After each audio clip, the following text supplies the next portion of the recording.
अस्सलाम वालेकुम। अगर आप इस कारोबार से मुंसलिक हैं कि आपने अपनी मुर्गियों से फर्टाइल अंडे लेके उनसे आगे चल के मयारी चूज़े निकलवाने होते हैं और इस नस्ल को आगे लेके चलना है, या वो चूज़े सेल करने हैं या वो फर्टाइल अंडे सेल करने हैं,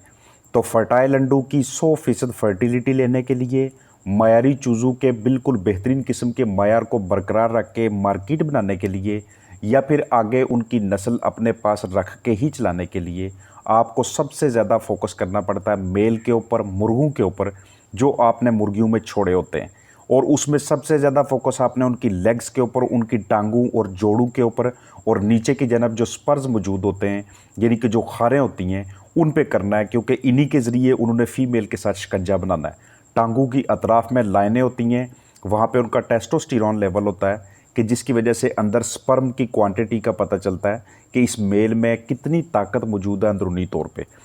अगर आपको अपने मेल के पंजू के नीचे वाले हिस्से में चंडी नज़र आती है, रेशा पड़ा नज़र आता है, सबसे पहले रेशा निकालना है और रेशा निकाल के फर्दर ट्रीटमेंट करनी है। लेकिन अगर रेशा मौजूद नहीं है तो फिर भी इस तरह के मेल को कुछ देर के लिए अलग कर दें, नीचे की जानब अच्छा मटीरियल बिछाएं। ये आपको वो पोर्शन दिखा रहा हूँ जो दुम के बिल्कुल आगाज़ में होता है। यहाँ पे मुर्गे ने चूंच मार के यहाँ से सोल्यूशन जूस लेके उसने अपने परों के साथ इसको अच्छी तरह से मिक्स करना होता है और इसकी खुशबू से उसने फ़ीमेल को अपनी तरफ माइल करना होता है। इस तरह के मुर्गे कि जिनकी कलगी पे, जिनके कोंब के सारे हिस्से में आपको सफ़ेदी वाले दाने नज़र आएँ,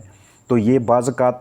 सिर्फ़ और सिर्फ जिस्म में हल्का फुल्का इन्फेक्शन होने की वजह से, कीड़ियाँ होने की वजह से और हल्की फुल्की खून की कमी या फिर ग़िज़ाइयत की कमी की वजह से भी होता है। लेकिन अगर ये चीज़ें आपको मसलसल नज़र आएँ तो इसका मतलब ये होता है कि अब आपका मेल आस्ता आस्ता अनीमिक होता जा रहा है, यानी उसमें खून की कमी होती जा रही है। वो चाहे फाउल पॉक्स की वजह से है, माता की वजह से है, कीड़ियों की वजह से है, हशरात की वजह से है, या जिस्म के अंदर मौजूद तफैलियों की वजह से है। ये आपको उनकी बीठे देख के और उनकी जो जिस्मानी हालत होती है दिन ब दिन उनके वज़न कम होने से या वज़न ज़्यादा होने से उसका बेहतरीन तरीके से आइडिया होता है कि हमारे फ़्लाक के साथ इस वक्त क्या चल रहा है। क्योंकि जो बंदा अपने फ़्लाक का ऑनर होता है, जिसने उनके साथ दिन गुजारना होता है, वक्त गुजारना होता है, उनकी फीडिंग, वाटरिंग और फर्दर केयर करनी होती है, उसको ज़्यादा आइडिया होता है बनिस्बत किसी और के। मेल की लेग्स की जो अतराफ़ होती हैं वहाँ पे 2 सुर्ख लाइनें वाज़ह तौर पे सुर्ख होनी चाहिए। Normal male to female ratio ideally 1:8 की होती है, यानी कि 8 फीमेल्स और 1 मेल। आप इससे ज़्यादा रेशो बढ़ा भी सकते हैं, लेकिन उसमें ये गारंटी नहीं है कि आपको फर्टाइल एग्स की फर्टिलिटी की रेशो कितनी हासिल होगी। अगर मेल इस तरह के हो चुके हैं कि उनकी सीने की हड्डी वाज़ह तौर पे नज़र आना शुरू हो गई है, तो ऐसी कंडीशन में या तो उन्हें सोकड़ा होने के चांसेस होते हैं, या किसी और वजह से आपके मेल वेट लॉस कर रहे होते हैं, या उनकी एज बहुत ज़्यादा हो चुकी होती है, या फिर ब्लिस्टर्स की वजह से, किसी चोट की वजह से भी ऐसे चांसेस होते हैं। तो ऐसी कंडीशन में भी आपको स्पाइकिंग की ज़रूरत होती है। स्पाइकिंग कहते हैं कि मेल को तब्दील करना। 1 या 2 मेल भी अगर आपके पास एक्स्ट्रा हों तो उनको सबसे अलग रखिएगा, उनको फीमेल के साथ ना मिक्स किया करें, ताकि जब पहले वाले मेल थक जाएं क्रॉसिंग कर करके तो उनको तब्दील किया जा सके। जो मेल क्रॉसिंग करता है फीमेल के साथ बेहतरीन तरीके से, जो आपको अच्छी फर्टिलिटी देता है, उसकी आप जब वेंट को देखते हैं तो ये आपको पिंक नज़र आनी चाहिए, ये आपको मॉइस्ट और हल्की फुल्की सी गीली नज़र आनी चाहिए। बिल्कुल ड्राई वेंट का होना, या वहाँ पे आपको दानों का नज़र आना, या उसका साइज़ बहुत छोटा होना, ये भी उस मेल की निशानी होती है जो सही तरह से फीमेल के साथ क्रॉसिंग नहीं कर सकता। इसलिए अगर आपके पास नंबर ऑफ़ चिकन्स कम है, नंबर ऑफ़ मेल कम है, तो वहाँ पे तो इस चीज़ का आइडिया लगाना कि कौन सा मेल क्रॉसिंग कर रहा है, कौन सा नहीं कर रहा, ये आसान होता है। लेकिन जब आपके पास मेल ज़्यादा होते हैं, फ़्लाक आपके पास जब बड़ा होता है, उस वक़्त ये वाली जजमेंट करना थोड़ा-सा मुश्किल काम हो जाता है। इसलिए आपको अपने फ़्लाक के ऊपर बगौर ऑब्ज़र्व करने के बाद इस तरह के मेल्स को रैंडमली अलहदा कर लेना पड़ता है, और अलहदा करके आप उनको खुली जगह दे के आप उनकी खुराक के अंदर, स्पेशली उनके पानी के अंदर विटामिन ई, सेलेनियम लाजमी तौर पे शामिल करते हैं। विटामिन ई, सेलेनियम एक ऐसा प्रोडक्ट होता है कि जो आपके मेल के अंदर स्पर्म क्वांटिटी को बढ़ाता है, और इससे आपको फर्टाइल अंडों की रेशो ज़्यादा हासिल होना शुरू हो जाती है। अगर आप विटामिन ई, सेलेनियम अपने चिकन्स को नहीं दे रहे तो फिर आपके पास एवियन कैप्सूल का होना ज़रूरी है। अगर आप वो भी अपने चिकन्स को नहीं दे रहे तो फिर आप अपने इन ब्रीडिंग फ्लाक्स को लाजमी तौर पे स्पिनच दिया करें। इनको लाजमी तौर पे आपने धनिया देना है और पालक है, ये दो चीज़ें आपने वक्तन फ़ोक्तन इन्हें तब्दील करके देनी है, जैसे मैं वीडियोस में मेंशन कर रहा होता हूँ। हमारा बेसिक मकसद क्या होता है कि एक तो हमने मेल टू फीमेल और फीमेल टू मेल आपस में इनके रबत को बेहतरीन तरीके से समझने की कोशिश करनी है, और दूसरे नंबर पे हमने कम अज़ कम एक या दो मेल एक्स्ट्रा लाजमी रखने हैं, क्योंकि मेल जब बहुत ज़्यादा फीमेल्स के साथ क्रॉसिंग करते हैं तो इनका एक टाइम ऐसा भी आता है कि इनको बहुत ज़्यादा थकावट सी फील होने लगती है। तो ऐसे वक्त में हम जो काम करते हैं उसे हम स्पाइकिंग का नाम देते हैं, यानी कि मेल को रिप्लेस करना। तो स्पाइकिंग करके जब हम वो वाला मेल उनके पास लेके आते हैं कि जो बिल्कुल फ्रेश है, जिसके अंदर टेस्टोस्टेरोन का लेवल भी ज़्यादा है, उस वक्त आपको ज़्यादा मिकदार में फर्टाइल एग्स हासिल होना शुरू हो जाते हैं। लेकिन इस तरह के मेल और फीमेल का आपस में अच्छा रबत बनाने के लिए वक्तन फ़ोक्तन उनको इकट्ठा लाजमी तौर पे छोड़ा करें,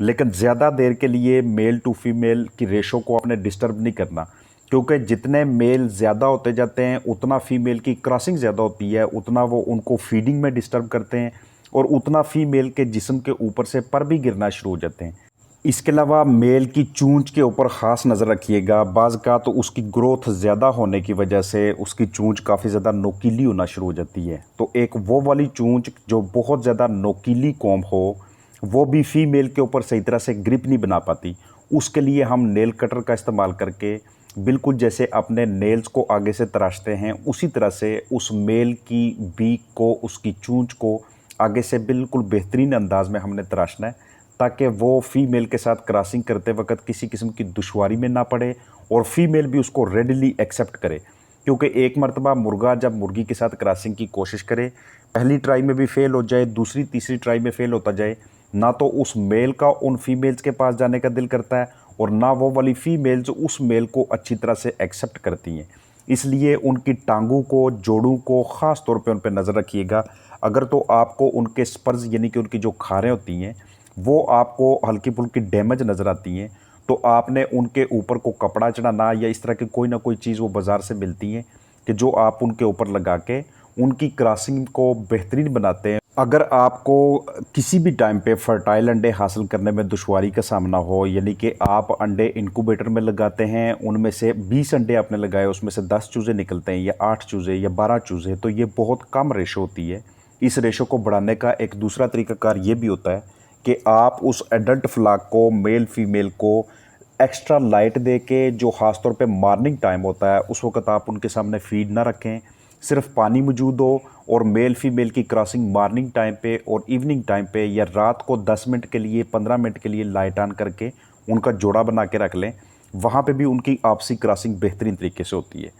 एक वो वाला मेल जिसमें टेस्टोस्टेरोन का लेवल ज़्यादा हो, जिसकी खारें बेहतरीन तरीके की हों, जिसके आपको सर के ऊपर, जिसकी कोम के ऊपर, कलगी के ऊपर निशानात ना नज़र आएँ, ना वो काले निशानात हों और ना ही वो सफ़ेद सफ़ेद से दाने हों।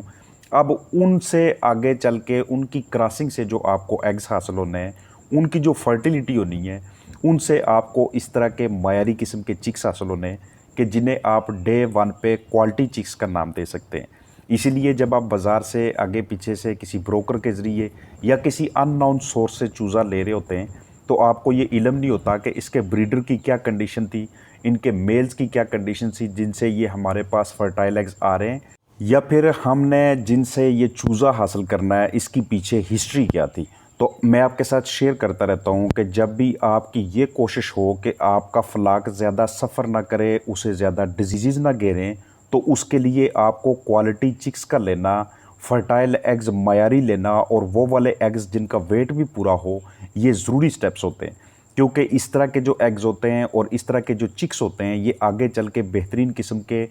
एडल्ट चिकन्स में कन्वर्ट होते हैं और अपने वक़्त के ऊपर बेहतरीन तरीके से अपना वज़न पूरा कर रहे होते हैं। और हर हफ्ते टाइम टू टाइम अपना वज़न पूरा करना, अपने आप को डिजीज़ से बचाए रखना, यही फ्लाक आगे चल को आपको बेहतरीन मानों में प्रॉफिट दे रहा होता है, फ़ायदा दे रहा होता है। और मेल की चंडी का बनना या नीचे तलवे का जो पोर्शन है उसका ख़राब होना, इसका सबसे ज़्यादा तल्लक इसी चीज़ पे होता है कि वो अपनी रात कहाँ पे गुजारता है। उसका जो मस्कन है वहाँ पे खारदार चीज़ों का मौजूद होना,